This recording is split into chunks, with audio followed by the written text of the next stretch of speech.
ಚಲಿಸುವ ಕಾರಿನಿಂದ ರಸ್ತೆಗೆ ಬಿಯರ್ ಕ್ಯಾನ್, ಟಿಶ್ಯೂ ಎಸೆದ ಪ್ರವಾಸಿಗರು, ಸಾರ್ವಜನಿಕರ ಆಕ್ರೋಶ, ವಿಡಿಯೋ ವೈರಲ್. ಚಾಮರಾಜನಗರ ಜಿಲ್ಲೆಯ ಪ್ರಸಿದ್ಧ ಬಂಡೀಪುರ ಹುಲಿ ಸಂರಕ್ಷಿತ ಪ್ರದೇಶದಲ್ಲಿ ಪ್ರವಾಸಿಗರು ಸುಂದರ ಕಾಡಿನ ರಸ್ತೆಯಲ್ಲೇ ಕಸ ಎಸೆದು ಪರಿಸರ ಮಾಲಿನ್ಯ ಮಾಡಿರುವ ಆಘಾತಕಾರಿ ಘಟನೆ ಬೆಳಕಿಗೆ ಬಂದಿದೆ. ಬಂಡೀಪುರ ರಾಷ್ಟ್ರೀಯ ಉದ್ಯಾನವನದ ಪ್ರಮುಖ ರಸ್ತೆಯಲ್ಲಿ ಸಾಗುತ್ತಿದ್ದ ಕಾರಿನಲ್ಲಿದ್ದ ಪ್ರವಾಸಿಗರು ತಾವು ಬಳಸಿದ ಕಸವನ್ನು ಅರಣ್ಯದೊಳಗೆ ಎಸೆದು ಬೇಜವಾಬ್ದಾರಿತನ ಮೆರೆದಿದ್ದಾರೆ.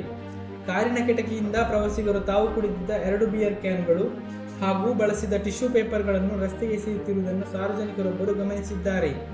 ಪ್ರಕೃತಿ ಮತ್ತು ವನ್ಯಜೀವಿಗಳ ವಾಸಸ್ಥಾನಕ್ಕೆ ಧಕ್ಕೆ ತರುವ ಈ ಕೃತ್ಯವನ್ನು ಸಾರ್ವಜನಿಕರು ತಕ್ಷಣವೇ ತಮ್ಮ ಮೊಬೈಲ್ನಲ್ಲಿ ಸೆರೆ ಹಿಡಿದಿದ್ದಾರೆ.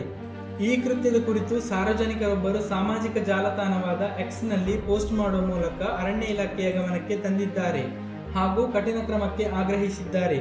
ಕಾಡಿನ ನಡುವೆ ಕನಿಷ್ಠ ಪರಿಸರ ಜ್ಞಾನವೂ ಇಲ್ಲದೆ ವರ್ತಿಸಿರುವ ಪ್ರವಾಸಿಗರ ಈ ನಡೆಗೆ ಸಾಮಾಜಿಕ ಜಾಲತಾಣಗಳಲ್ಲಿ ಸದ್ಯ ಸಾರ್ವಜನಿಕರಿಂದ ಭಾರೀ ಆಕ್ರೋಶ ವ್ಯಕ್ತವಾಗುತ್ತಿದೆ. ಇನ್ನಷ್ಟು ಸುದ್ದಿಗಳಿಗಾಗಿ ನೋಡ್ತಾ ಇರಿ ಸೌರಂ ಟಿವಿ.